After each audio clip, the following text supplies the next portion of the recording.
Vamos abrir, irmãos, a palavra, a Escritura. Nesse momento, o texto de Atos dos Apóstolos, capítulo 2. Atos dos Apóstolos 2. Nós vamos ler um texto muito conhecido, que tem sido objeto de muita pregação, e quanto mais tempo parece que você tiver de vida cristã, você já ouviu certamente mensagens desse texto. Mas eu costumo dizer que esse é o grande perigo, porque a gente pensa que já sabe tudo, já ouviu tudo e já sabe todas as lições. E a gente tem a palavra de Deus como ela muito viva, não é que se renova. Às vezes a gente lê a Bíblia de capa a capa e vê algo não simplesmente novo, mas profundo. E isso é próprio da palavra. Então, Atos capítulo 2, de 42 a 47. Nós leiamos o texto.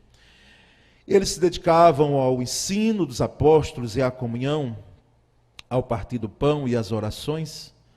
Todos estavam cheios de temor e muitas maravilhas e sinais eram feitos pelos apóstolos. Todos os que criam mantinham-se unidos e tinham tudo em comum. Vendendo suas propriedades e bens, distribuíam a cada um conforme a sua necessidade. Todos os dias continuavam a reunir-se no pátio do templo, partiam pão em suas casas e juntos participavam das refeições com alegria e sinceridade de coração, louvando a Deus e tendo a simpatia de todo o povo. E o Senhor lhes acrescentava todos os dias os que iam sendo salvos. Amém? Graças a Deus. Vamos orar um pouco mais, irmão. Senhor, nós lemos a Tua palavra. E cada vez que lemos e cada vez que temos a oportunidade de explaná-la e ouvi-la, nós, ó Deus, pedimos a iluminação do Teu Espírito Santo. Ó Deus, por Tua graça, faz com que esse povo seja alimentado nessa manhã. Faz com que a Tua igreja seja edificada. Faz com que a Tua igreja seja exortada nessa manhã. Todos nós, para a honra e glória do Senhor, nós oramos. Amém. Meus irmãos, a igreja de Jerusalém, que é a igreja em foco no texto, não é? De Atos 2, era imperfeita. Era uma igreja imperfeita, como toda igreja local é. É engano alguém pensar que existe igreja perfeita, comunidade perfeita. Se o ser humano estiver ali, ela torna-se imperfeita porque nós somos imperfeitos. Nós não somos perfeitos, não somos deuses, não é? E tem gente que quer que a igreja seja assim, uma igreja perfeita, uma igreja sem falhas. Quando eu digo isso, não é para amenizar ou tirar de lado os erros que possivelmente uma igreja pode cometer, que são ruins, péssimos, em relação a testemunho, porque há uma influência maléfica, interna e externa, quando a igreja erra. Mas quando falamos isso, é para deixar claro que a igreja é imperfeita, inclusive essa igreja que tem essas marcas tão desejáveis, tão indeléveis na história da igreja cristã. Mas, embora sendo imperfeita, irmãos, essa igreja apresentou marcas profundas dentro da história do cristianismo. Marcas que até hoje nós relembramos, e o registro bíblico de Lucas, não é? No livro de Atos dos Apóstolos, nos faz ver isso. Então, esta igreja, ela se reunia no templo. Ela se reunia no templo e de casa em casa. Havia o foco da adoração no pátio do templo e na casa dos irmãos. Não havia a mega igreja, como hoje, ou as megas igrejas como nós temos hoje. Igrejas que comportam muitas pessoas, Mas ali no templo, subtende-se pela quantidade de irmãos, que eles ali, como era diariamente, estavam ali reunidos, de forma pontual, mas também reuniam nas casas dos irmãos. As casas eram igrejas também, de certo modo, porque liberação para a construção de templos cristãos só vai acontecer anos depois, mais precisamente, não é, com Constantino. Então, nós notamos que essa igreja ela tinha profundo compromisso com a doutrina e também uma celebração festiva. Era uma igreja que tinha compromisso com o ensino, porque ensino é doutrina, e nós vamos ver um pouquinho mais adiante. E também tinha um compromisso de celebração festiva. O aspecto dela ser doutrinada ou doutrinária não lhe tirava o fulgor, o brilho, a alegria de um culto festivo, que é muito mais do que um culto barulhento, um culto com muito som, não. A celebração festiva, ela é própria de um coração alegre, de pessoas que se reúnem para adorar, para glorificar ao Senhor. Convida. Essa igreja, irmãos, era profundamente engajada em ação social. Ação social. Ela tinha uma abrangência horizontal, que era a ação social, não é? Porque olhamos para o outro nas suas necessidades, mas era uma igreja que orava. Era uma igreja que prezava pela oração. E aí nós podemos perceber uma abrangência vertical, uma ação vertical da igreja. Na sua horizontalidade, ela praticava ação social, mas na sua verticalidade, ela orava ao Senhor, ela clamava ao Senhor. E de fato, nós percebemos essa marca no texto, essas marcas no texto. Percebemos, irmãos, que ela não apenas evangelizava, era uma igreja missionária. E quando a igreja, nós percebemos muito bem, ela começou a se enclausurar.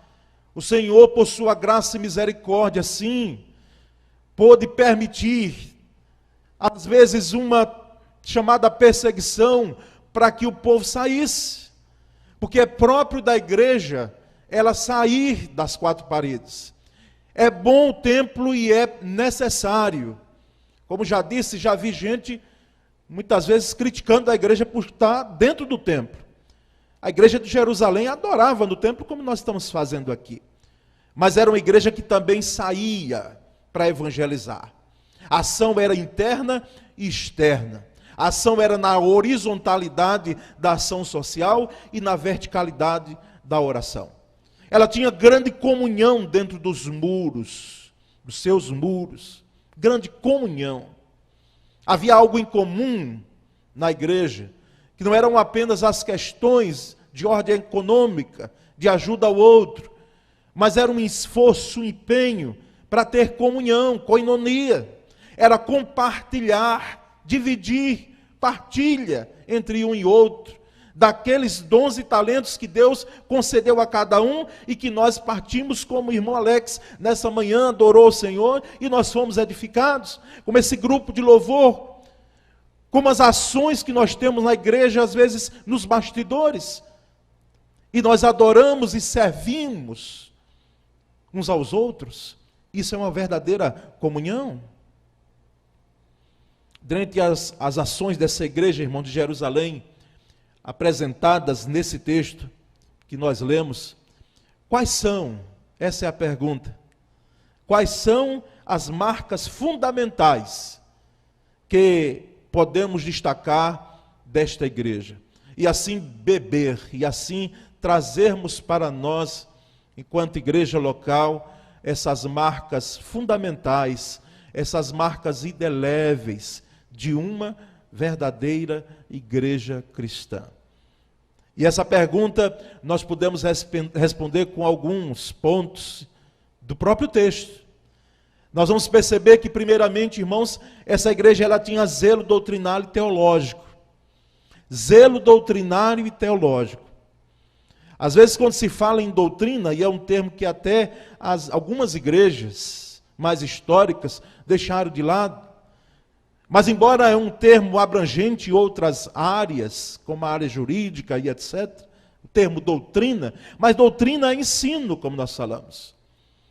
E essa igreja aqui, nós percebemos, no versículo 42, vê se não é isso, eles se dedicavam ao ensino dos apóstolos e à comunhão, ao partir do pão e às orações.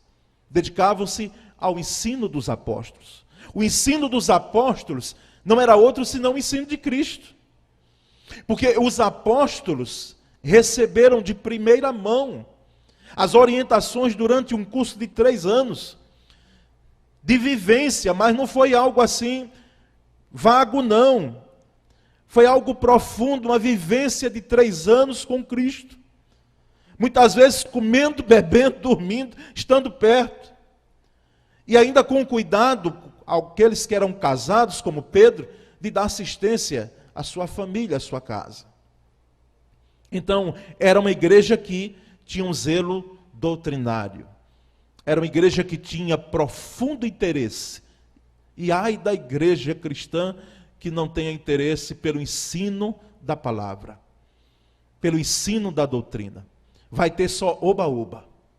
Reúne-se, pode-se ter algo até atraente aos olhos humanos, mas em relação de profundidade na palavra, que dá suporte ao crente, para quando ele estiver fora daqui, ele possa saber como se conduzir na sua vida, nos embates da vida, na sua família, na relação com a sociedade, vai ficar muito vago.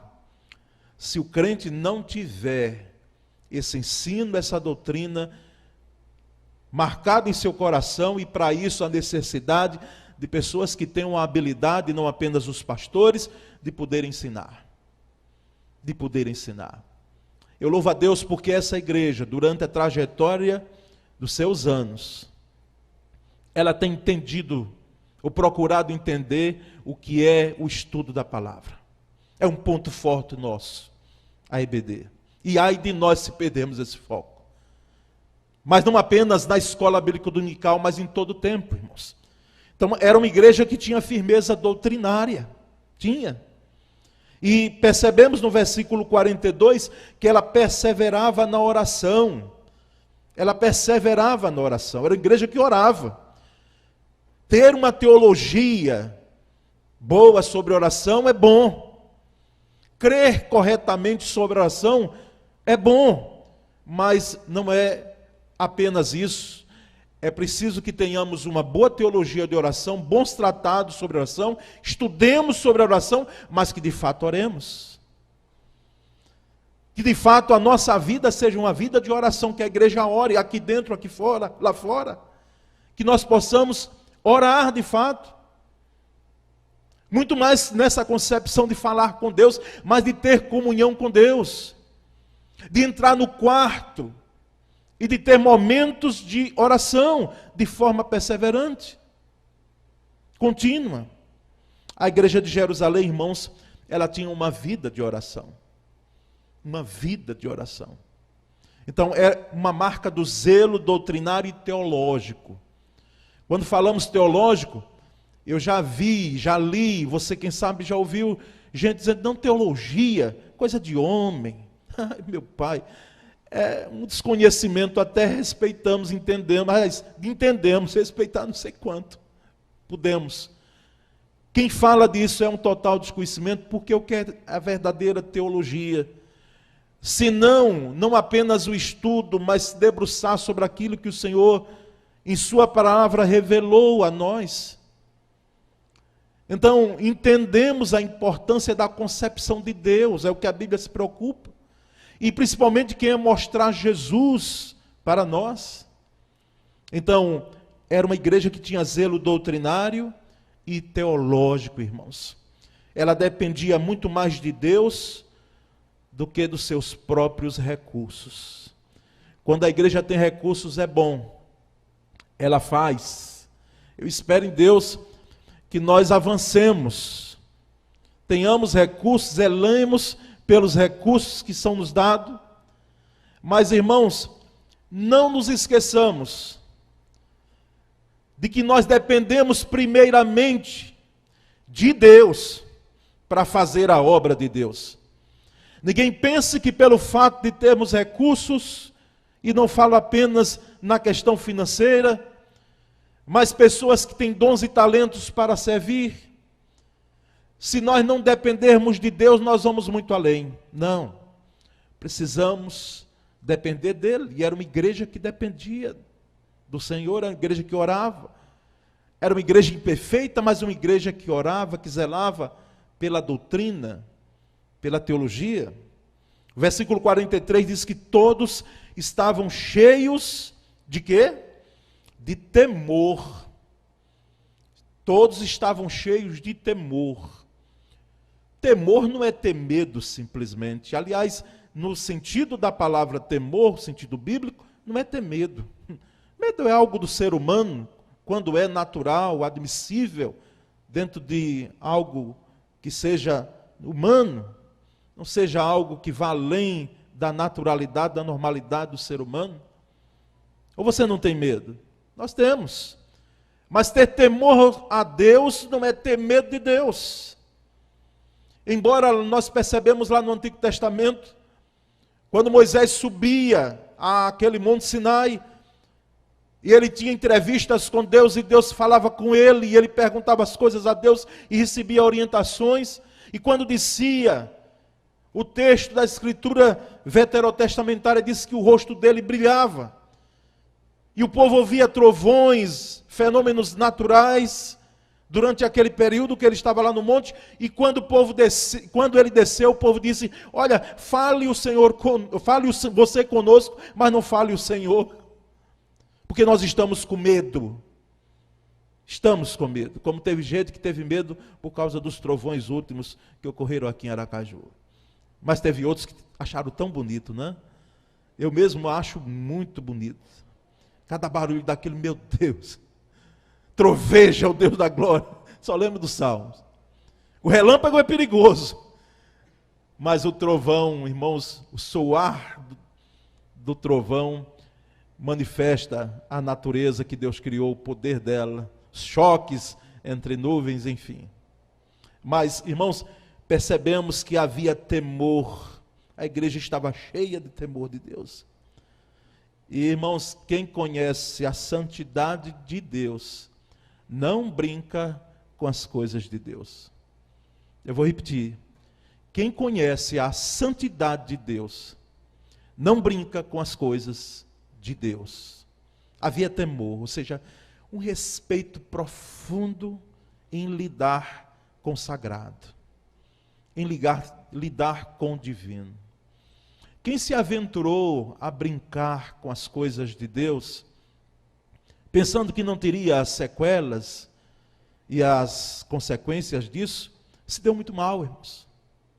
Deu muito mal.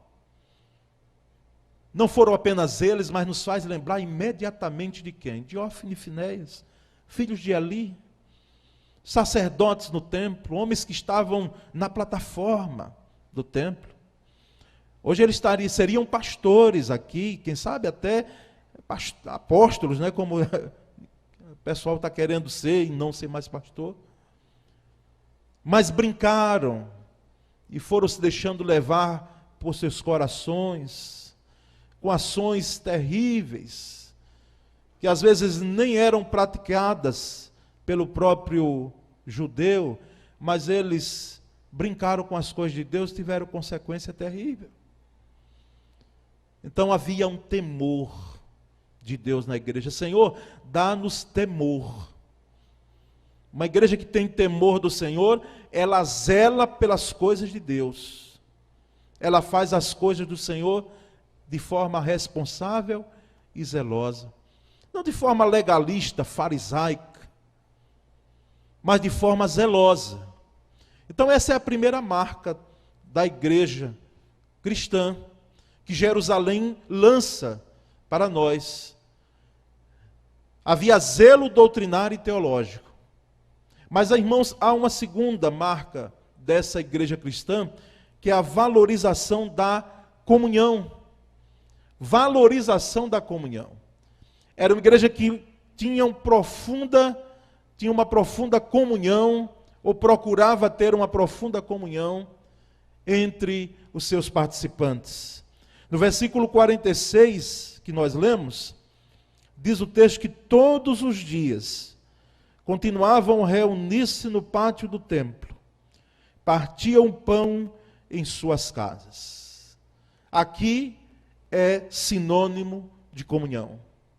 De comunhão. O partir o pão em casa, o continuar a reunir-se no templo, no pátio do templo. A comunhão no templo é uma das marcas da igreja, como falei, ao longo dos séculos. Comunhão quando a igreja reúne, quando a igreja está junta para o culto coletivo, como chamamos hoje. Precisa haver comunhão. Comunhão não necessariamente de podermos nos abraçar uns com os outros, que é bom. Nesse tempo não está sendo recomendável tanto. Mas comunhão de fato, de coração. Não apenas de palavras, mas em obras. Como aqueles 2 discípulos no caminho de Emaús, um deles disse: você não conhece a Jesus Nazareno, homem poderoso em obras, diante de Deus e diante de todo o povo? Ou seja, em palavras e obras. Naquilo que se fala e naquilo que se faz. Mas comunhão dentro do templo. Dentro do templo. Eu fico muitas vezes, irmãos, convenhamos, admirado. E aí você vai lembrar do que eu disse no início. A igreja é imperfeita porque o ser humano está dentro. E Deus aprove, Deus quis assim, para trabalhar em nós o nosso orgulho, a nossa prepotência. Porque às vezes alguns querem, assim, se colocar na posição de superior ao outro. Quando todos nós aqui somos iguais. Sentamos aqui. Tem gente aqui que tem uma formação acadêmica invejável. Mas nós todos aqui estamos sentando e louvando a Deus. E Deus nos olha como todo. Não importa. Não importa a sua diferença, as suas qualidades agora. Porque o que importa mesmo para nós é se podemos ter comunhão nessa diversidade que temos. E muitas vezes me admira e entristece. É porque nós somos chamados e persistimos. E entristece o coração dos crentes também. Quando temos e percebemos que num período tão curto de tempo que passamos aqui, muitas vezes ficamos tão facilmente magoados e magoamos uns aos outros. Como muitas vezes, ou algumas vezes, para não ser exagerado, porque ai de nós se forem muitas vezes, então eu prefiro ficar com algumas vezes, nós percebemos os embates, as dificuldades de relacionamento que temos. Você não está obrigado a você estar atrelado com quem você não tem muita intimidade, mesmo professando a mesma fé. Aqui nesse meio nós temos amigos muito mais próximos uns dos outros.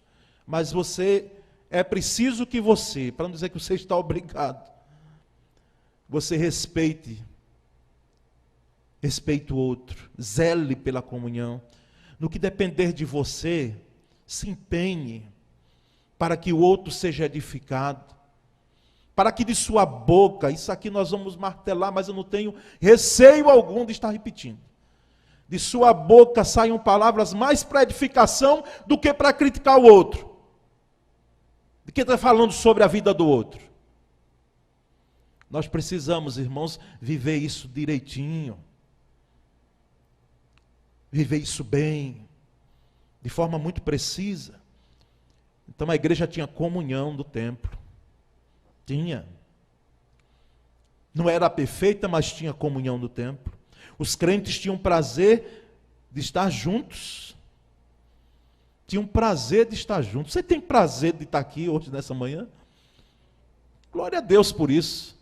Porque, como eu disse no domingo desse atrás, depois de férias, em férias até a gente vai, porque é interessante, a gente sai de férias, ou de recesso, né? Porque pastor não tem carteira assinada, né? Nós não somos CLT, e ai de nós se tivermos. O dia todo, 24 horas quase à disposição, se preciso for, não é? Tempo para dormir é preciso, mas se preciso for de madrugada. De madrugada eu preciso, se for necessário, sair de minha casa. Seja em chuva, como eu muitas vezes já saí com Dona Sônia. Chuva, muita chuva para atender gente. E para ir lá. Mas percebemos claramente, irmãos, que a ausência dos cultos, desse período, como sentir falta, o domingo diferente. Diferente. Em um recesso, umas férias, aproveite. Porque assim, como eu estava dizendo, a gente sai, mas a igreja sai com a gente, né? A gente vai caminhando e a gente não esquece. Eu agora entendo muito bem o meu pastor Jabes Nogueira, Emília. Entendo muito bem. Quanto muitas vezes saí, queria voltar logo, porque é do pastor, é a vida. Mas não foi nesse período, foi justamente no período de quarentena. Como alguns irmãos, eu estou feliz em vê-los aqui retornando. É diferente. Porque não é o aspecto apenas de estarmos juntos, mas é de ver o outro, é de louvarmos a Deus juntos, é de nos edificarmos. Então, era uma igreja que tinha prazer de estar junta. Tinha.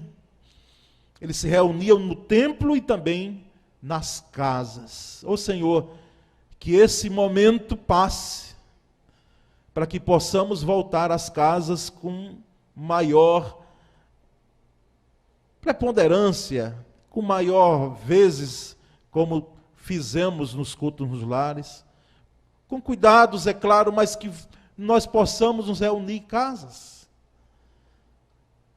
Como é bom muitas vezes chegar a uma visita, como nós fizemos essa semana, e eu sei que todo crente gosta de receber visita.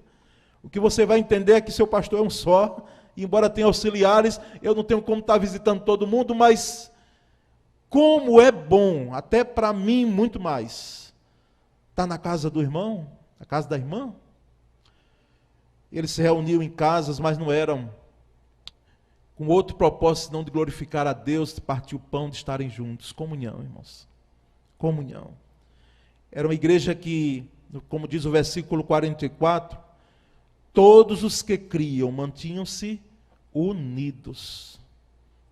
Todos os que criam mantinham-se unidos. Ó Senhor, dá-nos um batismo de união.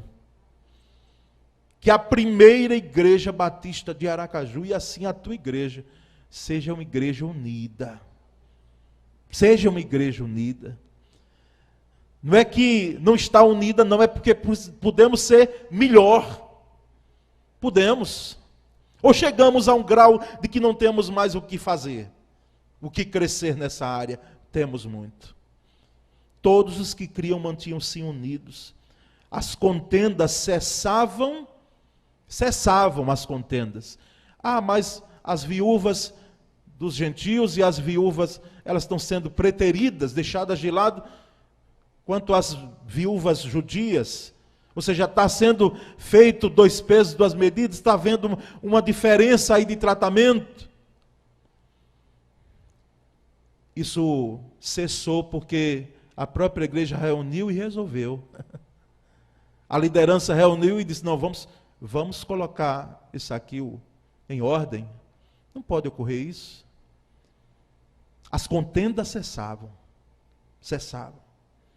E brotavam o quê? O perdão e a cura.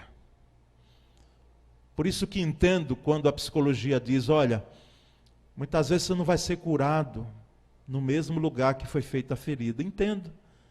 Porque é uma ciência e a gente tem que respeitar o posicionamento e de certo modo tem a ver. Por isso que quando há funeral aqui de irmãos queridos nossos, de membros da igreja, eu peço à família, eu digo, não deixe de ver a igreja porque o corpo está aqui. Porque vocês já ouvi de gente que diz, não vou à igreja mais, assim, deixa um tempo. Porque quando eu entro ali, lembro daquele dia e aí me incomoda muito, me traz muita tristeza. E aí eu pergunto, e da casa? Vai vender a casa também? Então, faça um empenho para vir. Porque ali, naquele momento, foi apenas um momento, embora muito impactante. Irmãos, nós percebemos claramente que havia perdão e cura dentro da igreja, ou seja, se a nódoa foi feita dentro da igreja, era na igreja que era curada, era no reunir da igreja, havia perdão e havia cura. Versículo 45 diz que vendendo suas propriedades e bens, distribuíam a cada um conforme a sua necessidade. Quando a gente ministra estudo bíblico sobre esse texto, as pessoas perguntam logo, alguns que perguntam logo, né? Pastor, e hoje? Por que é que a igreja não persiste nessa questão dos irmãos estarem vendendo seus bens para ajudar?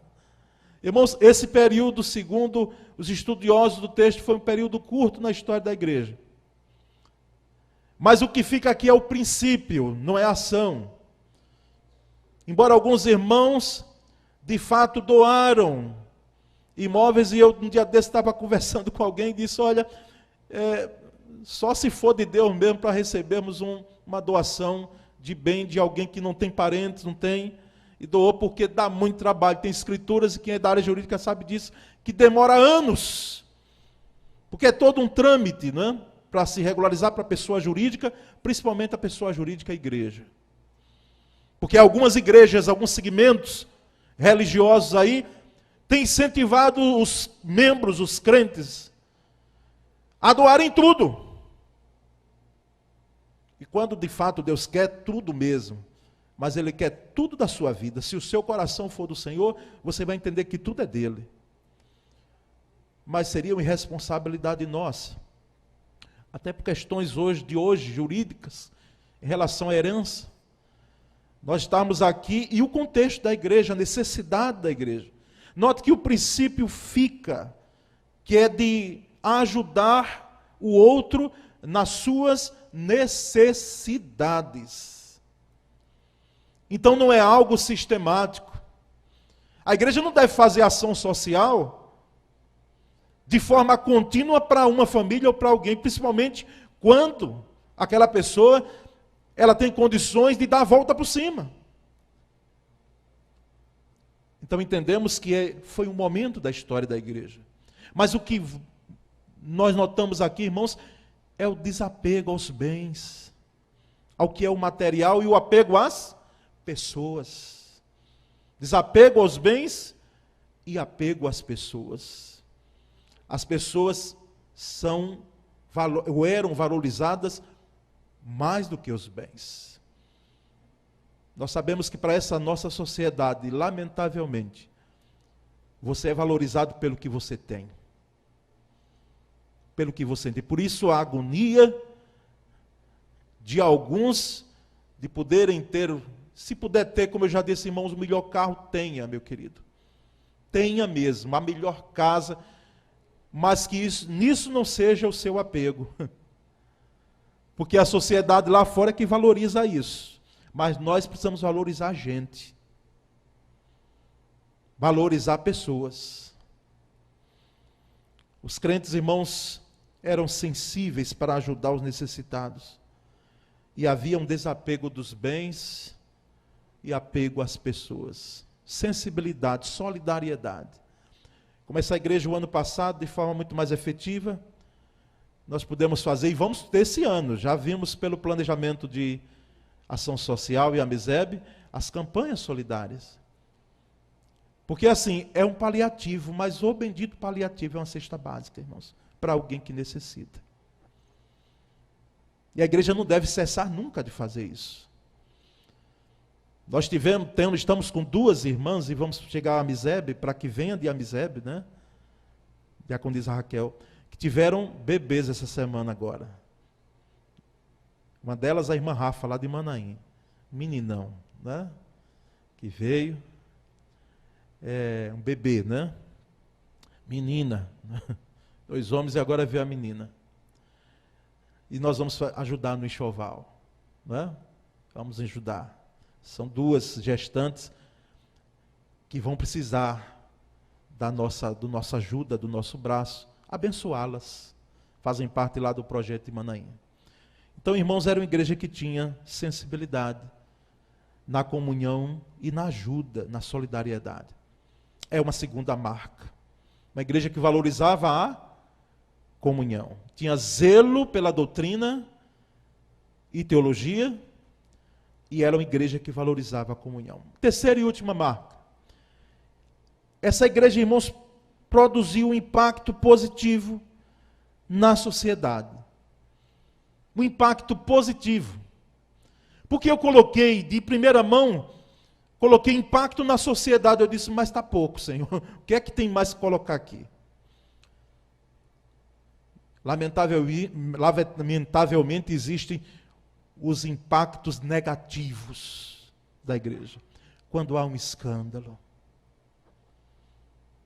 Quando a igreja, lamentavelmente, é atingida por um escândalo. Então é negativo para a igreja, para a sociedade, para as famílias. Todos sofrem e respingam em todos. Todos que levam o nome de crentes e de evangélicos. O erro de uma igreja. O escândalo de um líder. Por isso que nem em todo lugar, porque aqui em Aracaju já não dá para esconder mais. Quando eu chego, o senhor é pastor da Piba, né? Ou pelo menos o senhor é pastor, né? O senhor é pastor daquela rua, da igreja da Rua Lagarto. Não tem jeito para esconder. Mas não chego dizendo que eu sou pastor em todo canto.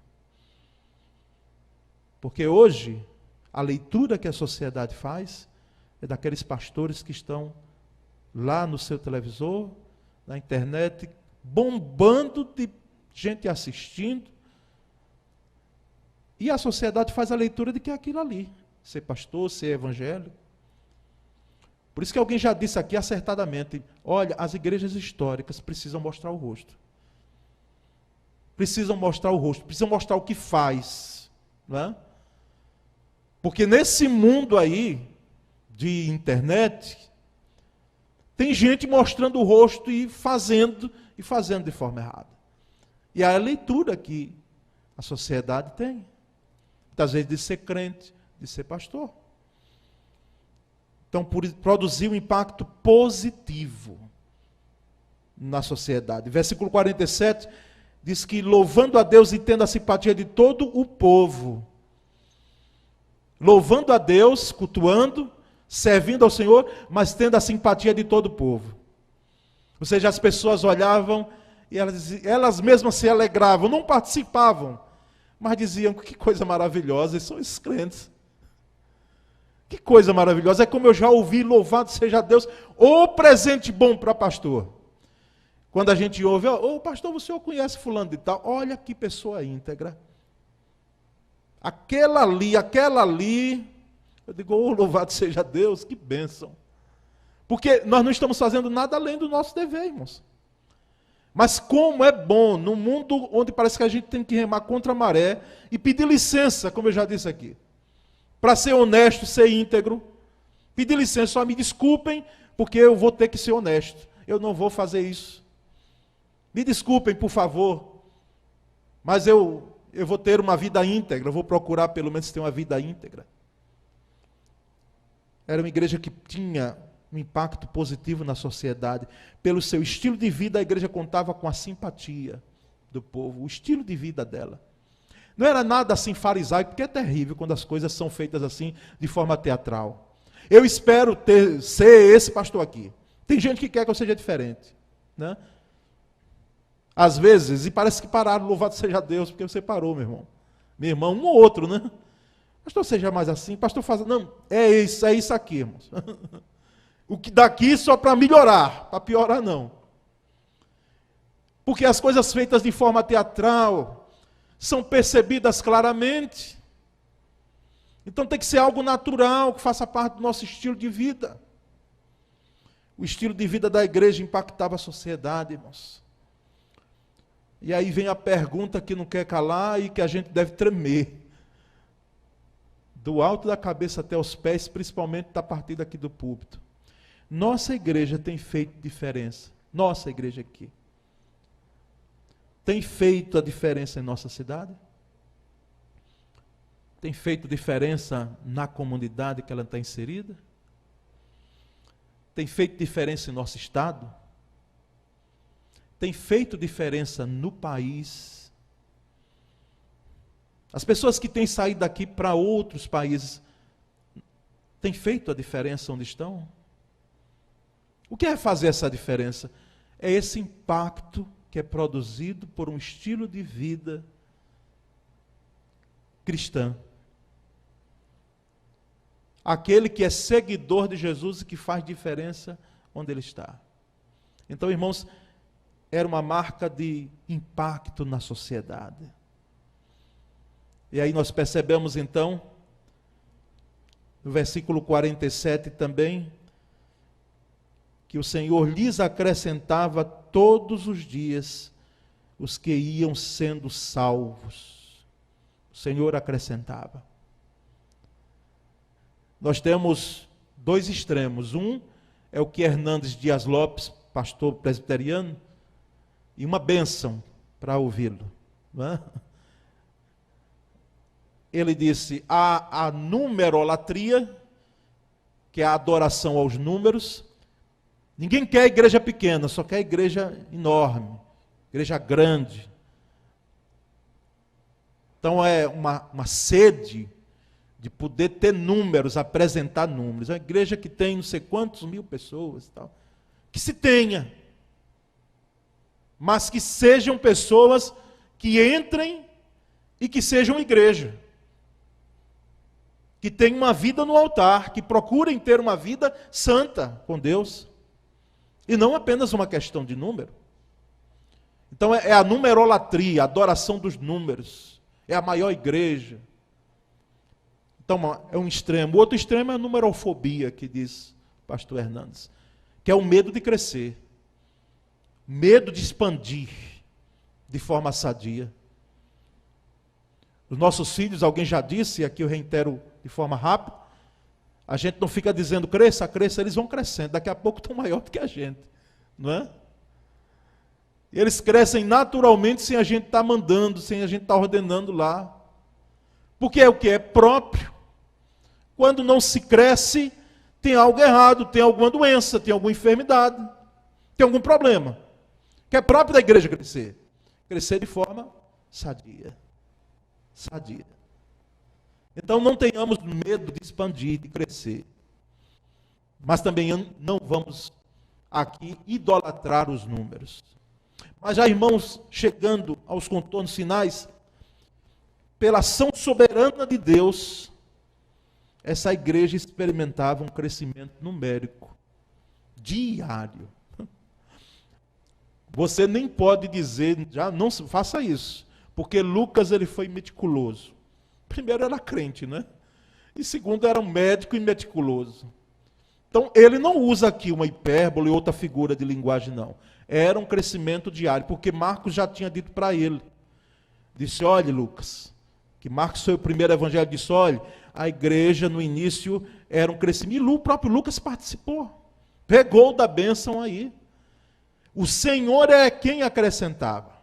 Irmãos, eu particularmente não sou contra aos programas de crescimento de igreja. Não.